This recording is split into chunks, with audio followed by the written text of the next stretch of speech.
Deus para nós. Vamos continuar, né? Em Reis, sobre a história, né? Falei com o pastor ontem, né? Eu amo a Bíblia, eu amo a palavra, eu amo Jesus.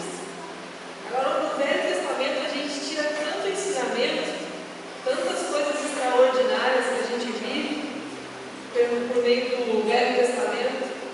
E semana passada nós falamos sobre o finalzinho do reinado de Salomão, e que foi uma reviravolta, que o pastor falou hoje, né, no tempo de Salomão, a prata era igual pedra, não tinha mais valor. Tamanha era a riqueza de Salomão. E eu li no dia que eu estava estudando, não sei se semana passada, na outra, que cada talento de ouro equivale a 34 ou 36 quilos de ouro. Você imagina 5 mil. Se cada talento, eu estou falando que os homens lá doaram, né, 5 mil talentos. Cada talento 34 ou 36 quilos de ouro. Tonelada.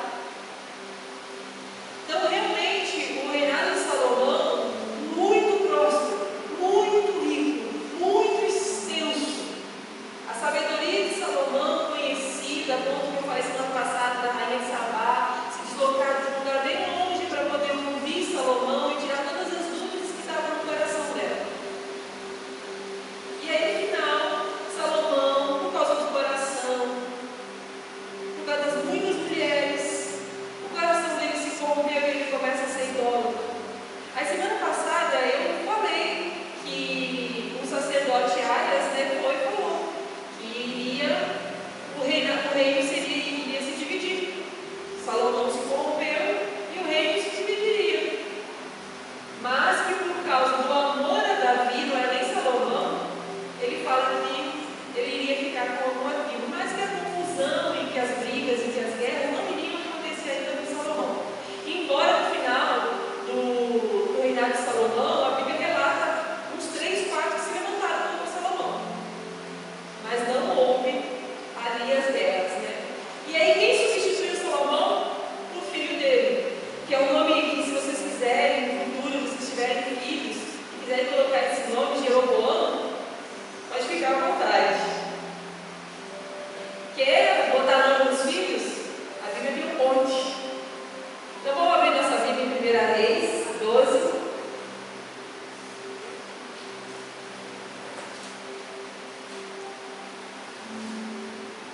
Mas não é Jeroboão, não, perdão, é Roboão, tá? É o outro.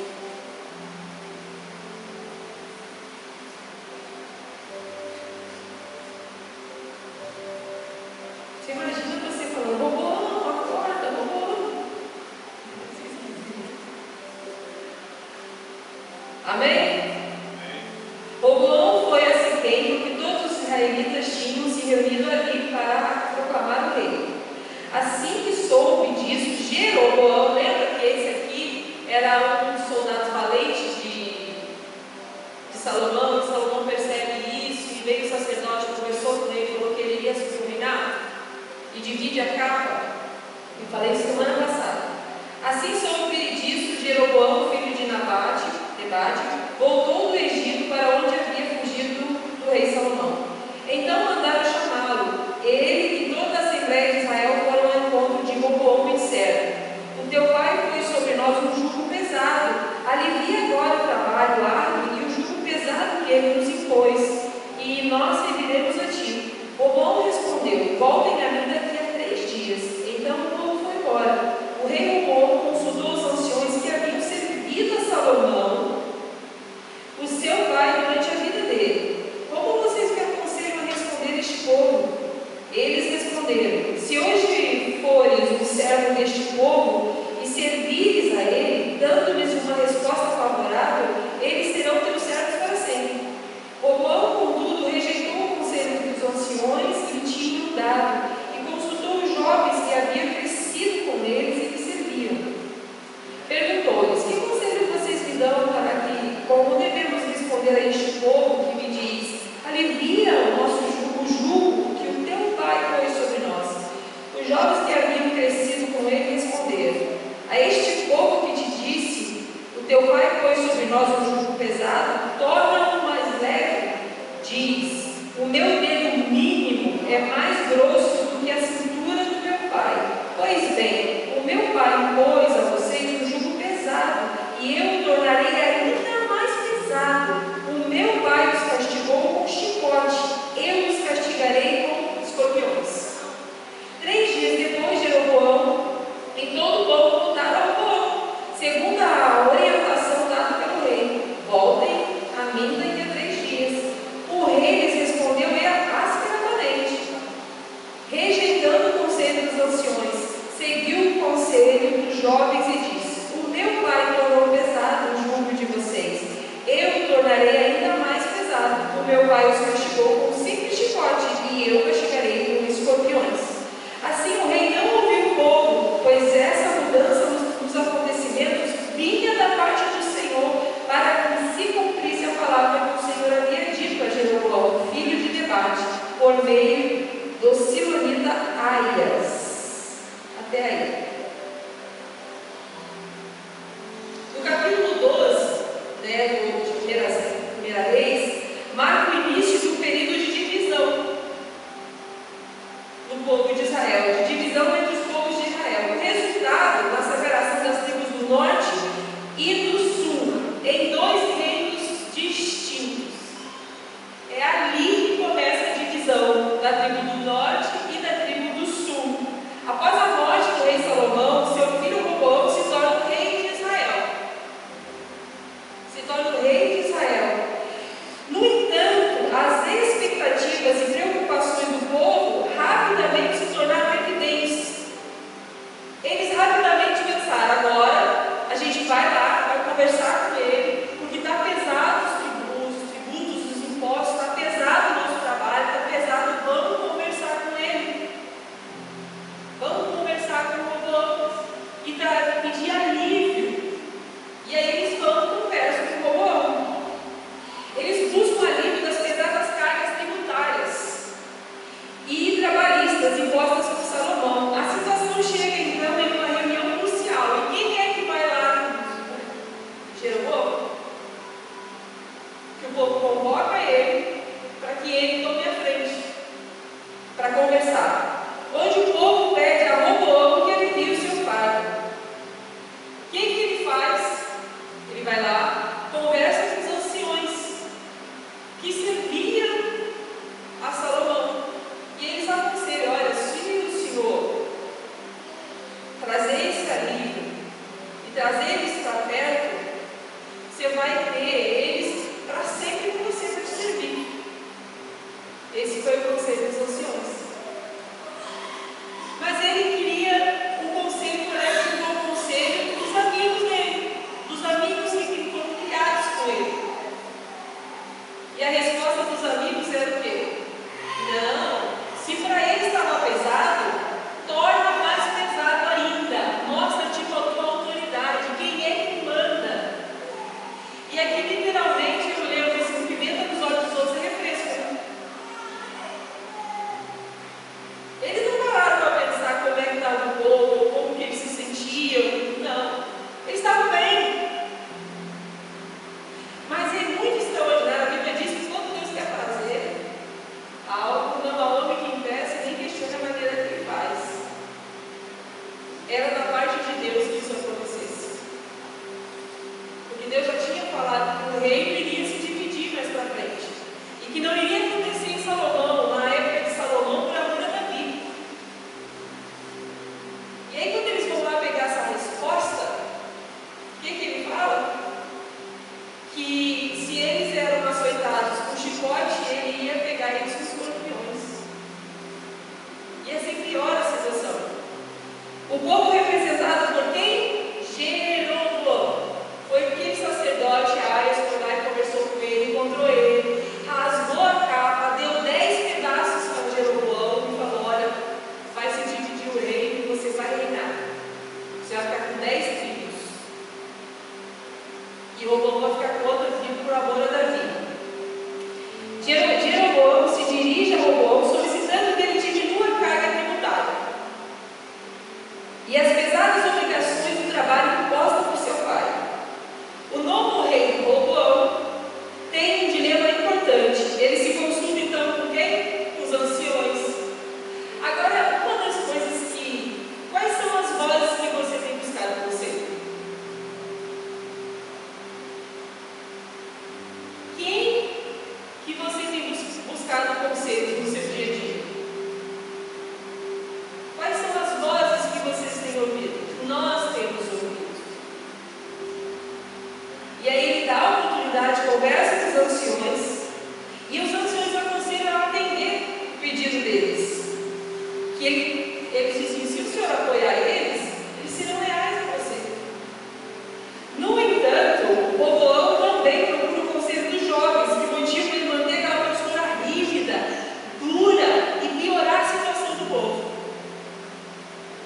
ele ouve os amigos. E os anciões eram os que aconselhavam Salomão no reinado dele. Mas ele preferiu ouvir os amigos. Ontem eu achei muito lindo o Gabriel pregando, e ele falou sobre isso. Ele falou sobre o filho pródigo, né? E ele falou sobre os amigos. As pessoas ouvirem os amigos. Tem amigos sábios, cheios do Espírito Santo. Tem ouvido dos líderes, os anciões. Então, quem nós temos ouvido? Infelizmente, o povo preferiu o quê? Ouvir e seguir os conselhos dos jovens. Com essa decisão, foi devastador, né? Foi uma decisão desastrosa. Sua resposta tola e orgulhosa resulta na revolta das tribos do norte, que rejeitam sua liderança. Isso leva à divisão do reino de Israel em duas partes, reino do norte e reino do sul. Liberado por quem? Que a palavra já tinha dito: Jeroboão. Jeroboão fica com 10 tribos e Roboão fica com 2. Judá se mantém firme e Benjamim fica com isso também. No sul, comandando Roboão. Jeroboão se torna rei de Israel. Palavra de Deus. Deus cumprindo aquilo que ele tinha falado por meio do profeta, que ele iria se tornar rei, que o reino iria se dividir. E aí ele se torna o que? Rei. Jeroboão foi escolhido pelo próprio Deus para liderar as 10 tribos do norte, tribo do sul e tribo do norte, conforme profetizado por Aias. Olha que nome diferente também. O Silonita. O descontentamento do povo com as decisões de Roboão abriu caminho para a ascensão de Jeroboão. A decisão e o posicionamento de Roboão abriu caminho para que Jeroboão assumisse o reinado e houvesse essa divisão e ele assumisse essa posição que estava na palavra de Deus. O povo de Israel proclamou Jeroboão como seu rei em Siquém, marcando o início do reino de Israel do norte. E aí foram 2 reinos, reino do sul e reino do norte. Jeroboão se torna rei de 10 tribos e Roboão de 2 tribos, tribo de Judá e de Benjamim. Aí Jeroboão, após se tornar, eu acho muito lindo que quando o sacerdote chega para Jeroboão, conversa com ele, fala que Deus iria tornar ele rei, e Deus vai lá e lança uma promessa na vida de Jeroboão, falando que se ele é a mesma coisa que falou com Salomão, com todos os reis, que se andasse nos caminhos, se obedecesse os seus mandamentos, Deus iria tornar o reinado dele forte, iria treinar ele bem extenso, se ele continuasse firme, dentro da palavra, obedecendo as direções, obedecendo os mandamentos, da mesma forma que Deus falou com Salomão, que durante um bom tempo Salomão seguiu, que durante um tempo alguns reis seguiram, outros nem seguiram. Deus vai se andares e tudo, ele faz uma promessa linda para Jeroboão. Queria fazer o reinado dele ser muito forte. Jeroboão, após se tornar rei, temendo que o povo se reunisse em Jerusalém para adorar no templo de Salomão e assim fosse leal ao rei de Judá, toma medidas drásticas. Deus fez uma promessa na vida dele, falou com ele: olha, se você me obedecer e fazer tudo aquilo que eu tiver que eu ordenar, tornarei teu reino forte, tudo, se obedecer. Da mesma forma, ele começou a temer que o povo de Israel sentisse a necessidade de que era Jerusalém, que era o templo, sentisse a necessidade de ir lá sacrificar, de servir. Ele pensou: se esse povo for para lá, eles vão acabar se rendendo ao povo e eu vou perder o meu reinado. Eles vão começar a querer adorar lá, e aí eles vão ceder, vão começar a servir ao povo, vão perder. Havia uma promessa na vida dele. Deus já tinha falado com ele que se ele obedecesse, se ele cumprisse, se ele fizesse da maneira correta,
nós precisamos mesmo trazer à memória aquilo que nos dá esperança.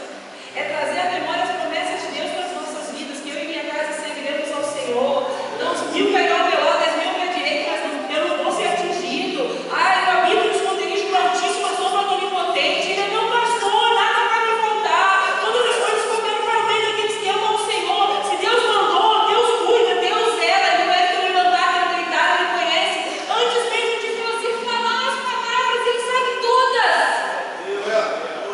Então, se Deus prometeu ir, independente das circunstâncias, Ele vai cumprir. É palavra, não é? Ele é Deus, Ele não mente.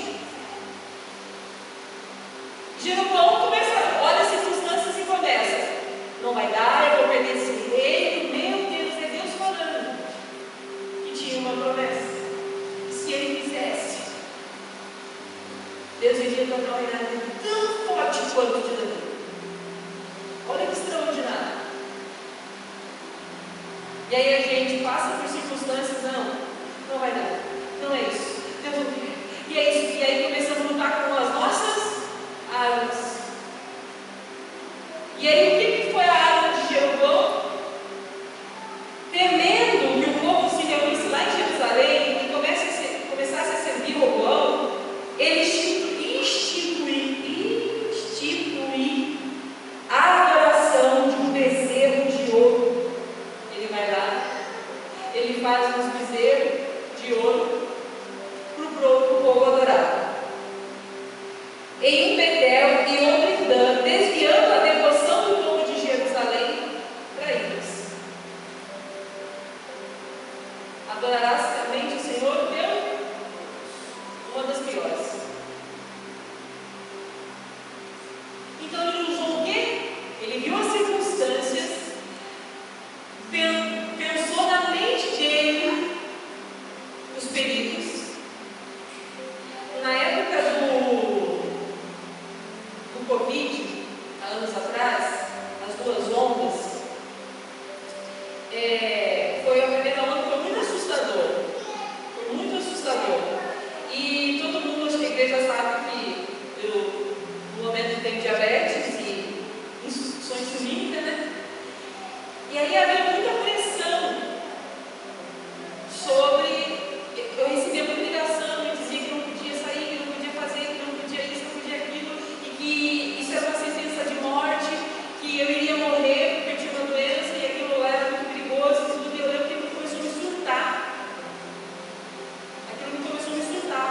E aí eu lembro que um dia eu estava derramando água sanitária na parte de cima lá de casa, limpando a varanda, e eu derramei tanta água sanitária que o pastor subiu, que ele estava saindo, ele subiu e falou assim: Angélica, eu senti um cheiro muito forte de cloro lá embaixo. Quando eu olhei, eu tinha derramado quase todo o cloro, de tão surtada que eu estava. Quando eu vi aquilo, eu falei assim: eu não estou bem, Deus, eu não estou bem. E aquela pressão, aquele jornalismo, aquela situação toda, a pressão com a igreja, porque nessa época a igreja havia muito desespero. E aí queria que as igrejas se fechassem tudo e não dar abraço nisso, meu Deus, era muito sofrimento, gente. E aí eu lembro que eu li Isaías, e Isaías dizia: não tema, o que o mundo diz para temer, tem um Senhor. Aquilo veio como bálsamo na minha alma. E eu falei: Deus, eu vou abraçar as pessoas, eu vou orar para as pessoas, eu vou tocar nas pessoas, eu vou fazer aquilo que o Senhor me ordenar para fazer. O Senhor está dizendo: não tem o que o mundo diz para temer, apenas tema a mim. Então eu temo o Senhor, porque se o Senhor me levar, é a hora que o Senhor tem que me levar, e eu vou para lá. Mas eu vou fazer o que o Senhor está mandando fazer. Foi um bálsamo. E aí ele temeu aquilo que ele achava que era perigoso. E aí ele usou as armas que ele tinha, que foi fazer o povo adorar outro, cada um em Jerusalém. E aí o que acontece? Desobedeceu. Piorou a situação. Foi lá e fez aquilo que ele achava que era bom para a alma dele. Quantas vezes eu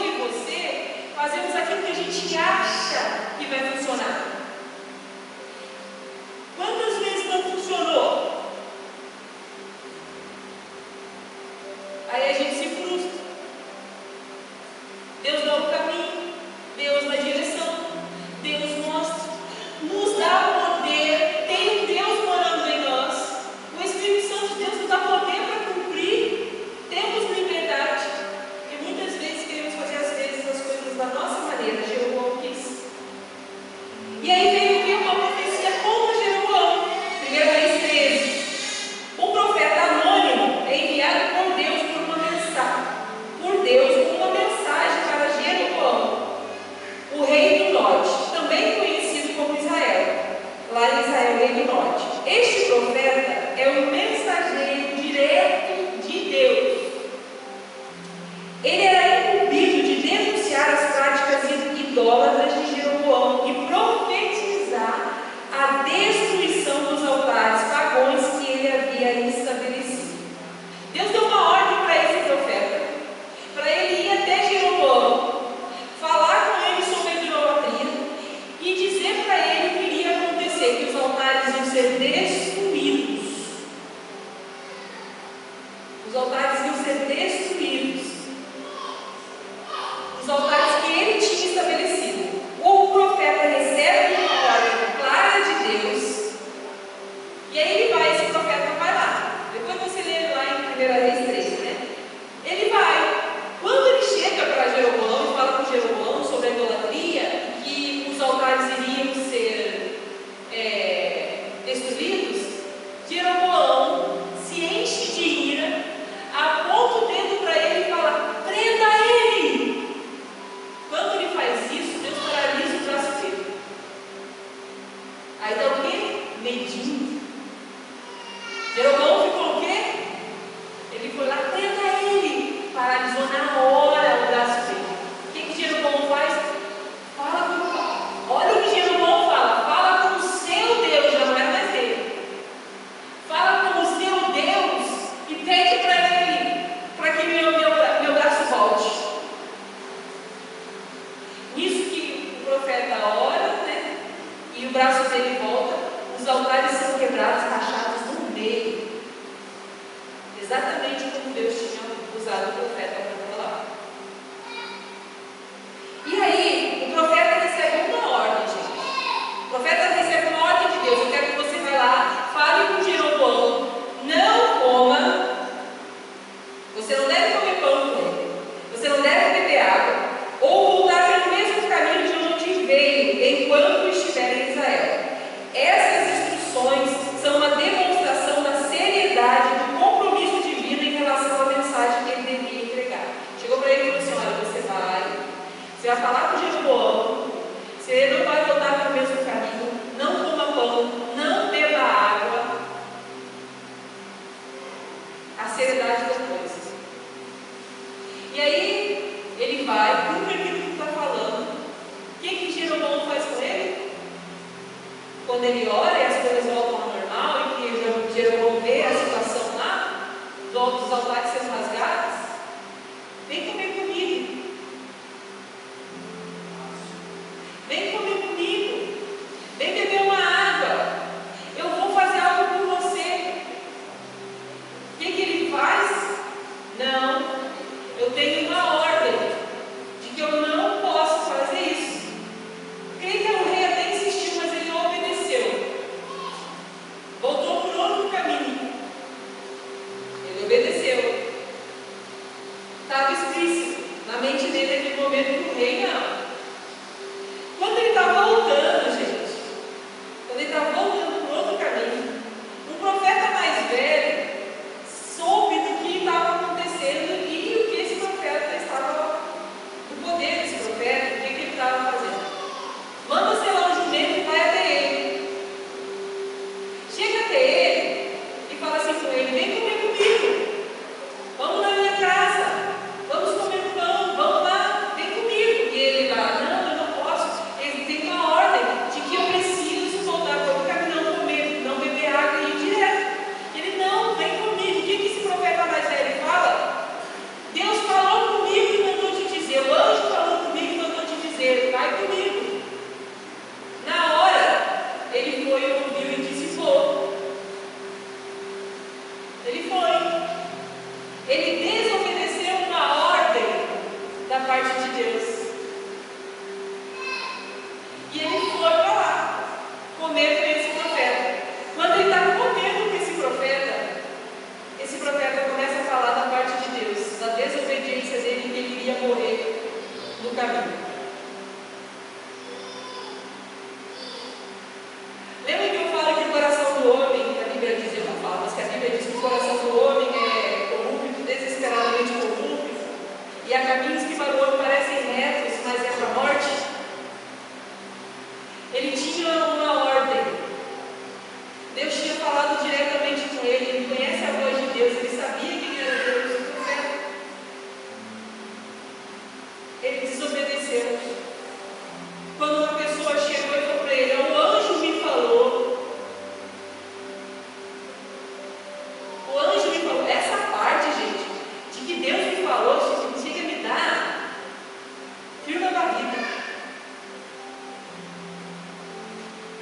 Deus me falou, o que Deus disse.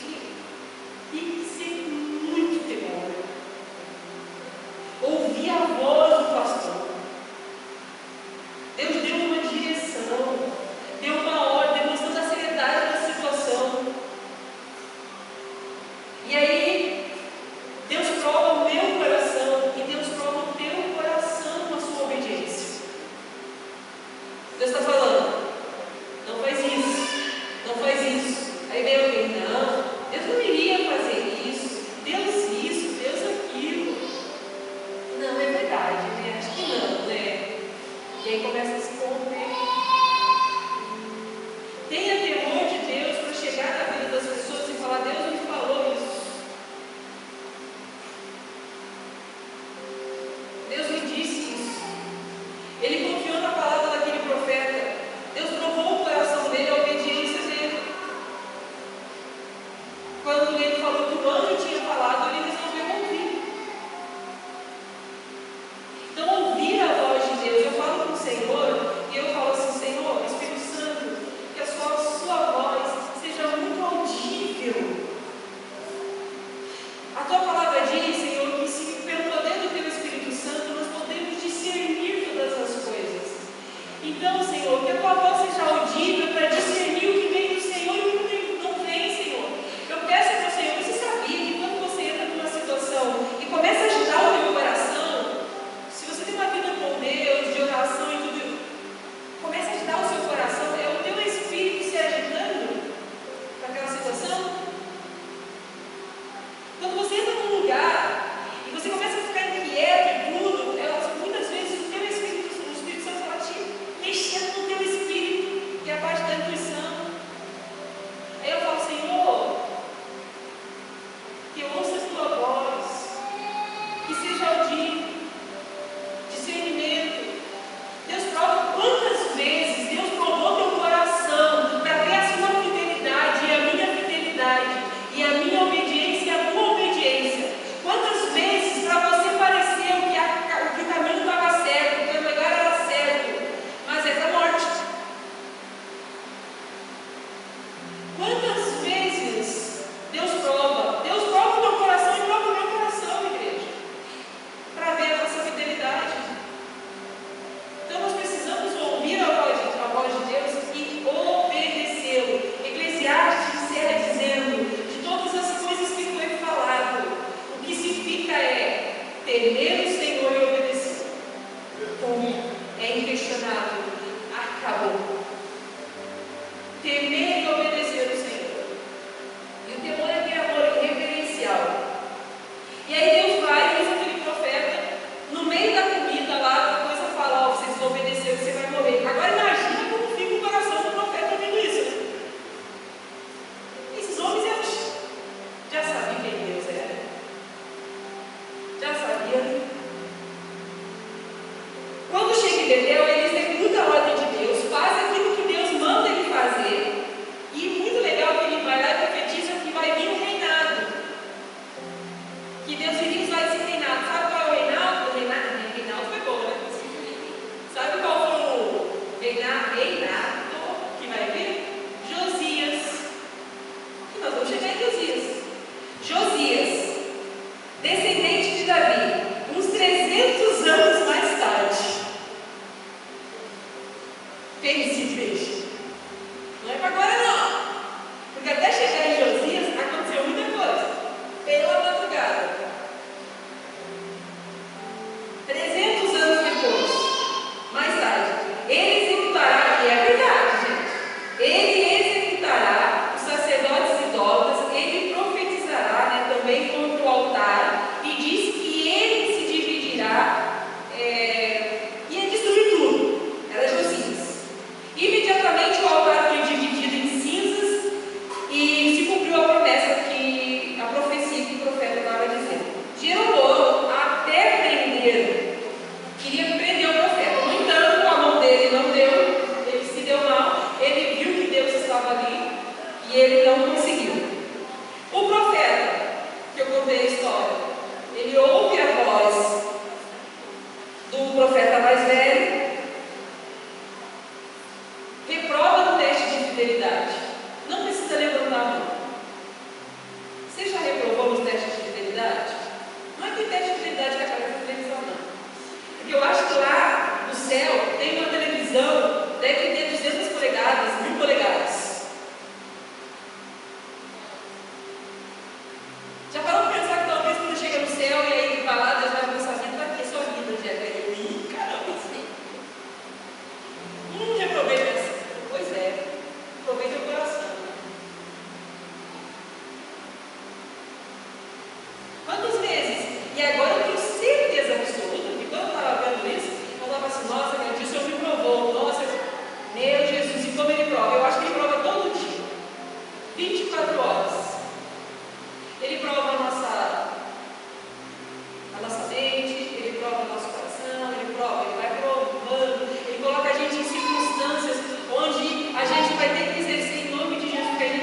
que Deus colocou e que colocou pessoas sobre a tua vida.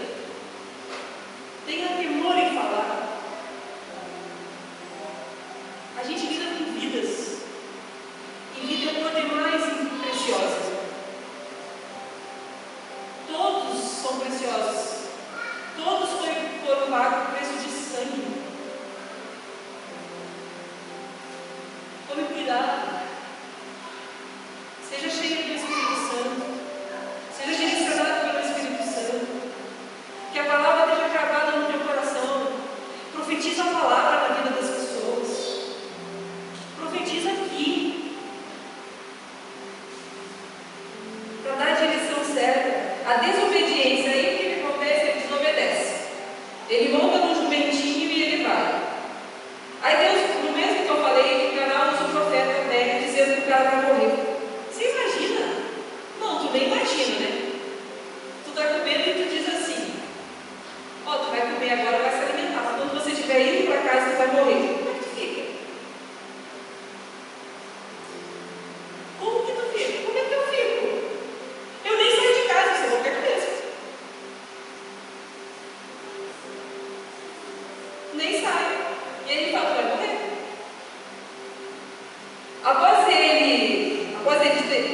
Após isso, ele parte para o caminho de volta. No caminho, tu acha, olha, se Deus falou, está falado, gente. Deus sabe todas as coisas. Tem um livre-arbítrio. Deus sabe o que ia acontecer. E aí ele vai embora. No caminho, ele é atacado por um leão que mata ele. Porém, não come e nem estraçalha. Olha que coisa. Um leão vai chegar e não vai estraçalhar a pessoa. O leão cumpre o que Deus mandou. Mata ele, não estraçalha ele. E é muito extraordinário, é triste assim, mas ele não come o jumento. Sabe o que acontece? O leão mata o profeta, o corpo do profeta fica inteiro, o jumentinho do lado e o leão do lado dele. Deus, quando quer fazer um negócio, ele faz, não há um que questiona a maneira dele. Mas ele mostra o poder dele, governa todas as coisas. Aqui, né, nós estamos falando de algo muito forte, de estraçalhar. Mas quantas vezes a gente ouviu e morremos aos poucos? Ouvimos o que não deveríamos ouvir, conselhos que não deveríamos ter seguido, e morremos. Esse profeta morreu de verdade, literalmente. Mas a gente vai se perdendo e morrendo, porque vai se decepcionando, vai se entristecendo, vai matando o coração. E aí está lá. Gente, o jumentinho ficou do lado do corpo e o leão também. Vamos ficar aqui, vamos esperar alguém chegar. Não estraçalha. A ordem era não estraçalhar.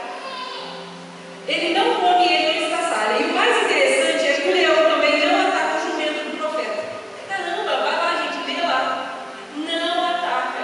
Quando os filhos do profeta chegam e avisam o que tinha acontecido, eles vão lá pegar o corpo. E imagina, o leão está lá e o jumento está lá. Não ataca eles. O jumento está lá, o leão está lá. Não ataca o jumento do profeta e ambos ficam ali parados ao lado do cadáver do profeta anônimo. Gente de Deus, imagina o leão e o jumentinho do lado. Paradinho do lado do corpo. Essa morte violenta é uma demonstração da consequência da sua desobediência às ordens diretas de Deus. O profeta que havia sido o mensageiro de Deus morre como resultado de um grave erro, de ouvir a voz errada. De ouvir a voz errada. Porque pensou ele quando o cara disse: o anjo me falou. Quantas vezes a gente para para ouvir? Deus me falou. pelo grave erro ele morreu. O velho profeta, ao ouvir sobre a morte do profeta anônimo, ele fica profundamente triste, muito perturbado, e decide recuperar o seu corpo. Ele coloca o seu próprio túmulo, ele vai lá, pega o corpo e coloca no próprio túmulo dele, esse profeta anônimo. Ele reconhece também que as palavras do profeta anônimo são verdades e lamenta sua morte prematura e trágica. Aquele profeta falou para ele que o anjo tinha falado que mentiu. Eu penso que ele queria que aquele profeta fosse na casa dele, que agiu de má fé. Deus usou ele para provar o coração. Ele desobedeceu, ele se enche de compaixão, busca o corpo onde está o leão parado e o jumento parado. E aí ele reconhece que aquele homem era um homem de Deus, era um profeta de Deus, e o que ele falava era verdade. Por que ele fez? Ele viu um leão e um jumento parado, ele viu um extraordinário da parte de Deus. Meu Deus, esse homem era um profeta, e o que ele falava era verdade. Está parado, viu um leão e um jumento do ladinho. E aí ele coloca no túmulo dele, enterra ele no túmulo dele. Então, acabando, louvor pode subir. Primeiramente, concluindo, a divisão de Israel lembra da necessidade de sermos o quê? Sábios. Eu penso que se nós pudéssemos ler todo mês os livros de sabedoria, seria muito bom. Todo mês a gente lê. Então, ser sábio e compassivo. Dividiu-se o reino. Roboão não foi sábio, não teve a mesma sabedoria que Salomão teve no início. Não foi compassivo. Não se colocou no lugar. O quanto é importante a gente se colocar no lugar do outro. Eu falei aqui, né, semana retrasada, outra semana, que eu fico toda. Uma das coisas que eu falo muito lá em casa: não faz para o outro o que eu não gostaria que fizesse para você. Não faz para o outro o que eu não gostaria que fizesse para você. Aí o Asaf, contei isso aqui, o Asaf falou assim: eu chamei a atenção dele para alguma coisa, e eu falei que ia colocar de castigo alguma coisa. E aí ele falou assim: mãe, quando a sua mãe brigava, e a sua mãe batia, e a sua mãe fazia isso, você gostava? E eu falei: não faz para o outro o que eu não gostaria que fizesse para você. Aí eu falei: oi? Porque eu sou brava, gente. Às vezes um colérico começa a queimar lá dentro. Eu sou para baixo, mas sou colérica, às vezes eu desço para baixo com colérica, às vezes. Não faz o outro o que eu gostaria. Eu falo assim: Sara, tu gostaria de que fosse tratado assim? Aí a Sara: não faz. Eu paro para pensar: será que gente, eu não gostaria disso, eu não gostaria. Então não vou fazer. E Jesus fala que se resume nisso: não fazer um com o outro que não gostaria que fizesse com você. Parece fácil, né? Difícil é a gente fazer. Então, ele não foi compassivo. O povo falhou em ouvir a súplica do povo, e isso levou à separação. Outra coisa, a idolatria.